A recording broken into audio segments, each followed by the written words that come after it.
You haven't felt your fingers properly in 6 hours. The sky went white 2 days ago and hasn't let up since, not falling snow anymore, just wind picking up what already fell and hurling it sideways so hard you can't see the tree line 30 feet from camp. You knew this was coming. You'd already moved to the winter shelter, already stacked the wood, already packed the hide seams with fat and ash to seal the gaps. None of that matters right now, because the wind found a gap anyway, and the fire is guttering, and outside that thin wall of hide and bone is a cold that can stop a human heart in under an hour if you're caught in it without cover. You are not waiting out bad weather. You are one gust away from a genuine emergency. Here's the strange part, somewhere right now, someone is watching snow fall outside a window, wrapped in a blanket, with the heat humming quietly in the next room, feeling nothing but a pleasant kind of sleepy. Same snow, same cold air. For you, it's scenery. For a human being 20,000 years ago, that exact temperature drop was one of 3 different ways to die before the storm even lifted. The first is straightforward, heat loss. The human body can only generate warmth so fast, and in high wind, that heat gets stripped away far faster than still cold air alone would take it, which is why exposed skin can go from healthy to frostbitten in well under 30 minutes in a strong enough wind, even at temperatures that wouldn't be dangerous if the air were calm. The second is quieter, and it kills slower, snow blindness. Bright, reflected light off open snow can damage the eyes badly enough within a single day to leave a person temporarily unable to see, which, in a landscape full of cliffs, frozen rivers, and predators, is its own kind of death sentence. The third is structural. Heavy, wet snow loading onto a shelter roof can collapse it outright, and archaeologists studying ancient winter dwellings have found several sites where the support structure clearly failed under snow load mid-occupation, the kind of failure that buries people in their sleep. So when a storm like this hit, the entire camp organized around one job, nobody, at any point, could let the fire actually die. Groups kept a rotating watch through the night, not for danger from outside, but because a fire allowed to burn down to embers in high wind might not come back at all, and there was no guarantee anyone in camp could relight one from nothing before hypothermia set in. While that watch held, everyone else worked.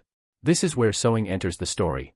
Some of the oldest bone needles ever found, delicate-eyed, clearly built for precise stitching rather than crude punching, come from cold climate sites in Siberia, dated to tens of thousands of years old. A needle like that isn't made in an afternoon between hunts. It's made by someone with nothing but time, sitting close to a fire, shaping bone down to a sliver thin enough to thread.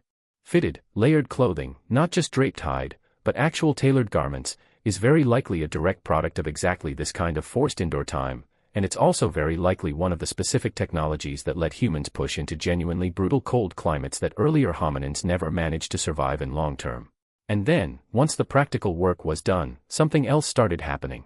At burial sites in cold climate Russia, archaeologists have found bodies dressed in clothing covered in thousands of individually carved ivory beads, each one requiring real time and skill to make, sewn on in patterns that clearly took enormous effort for no survival purpose at all.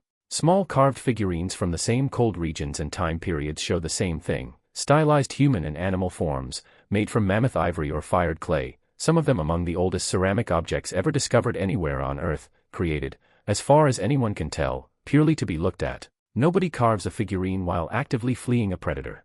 You do it when the storm outside means there is genuinely nothing else to do, and your hands are already free, and the fire is already lit. That pattern repeats at a larger scale too. Long stretches of forced closeness, an entire group unable to leave a shelter for days, line up, across different cultures and continents, with some of the richest evidence we have for early symbolic behavior, patterned ornamentation, structured burial, decorated tools that serve no practical function.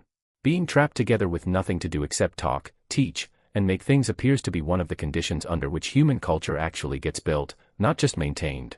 And the storm wasn't purely a cost.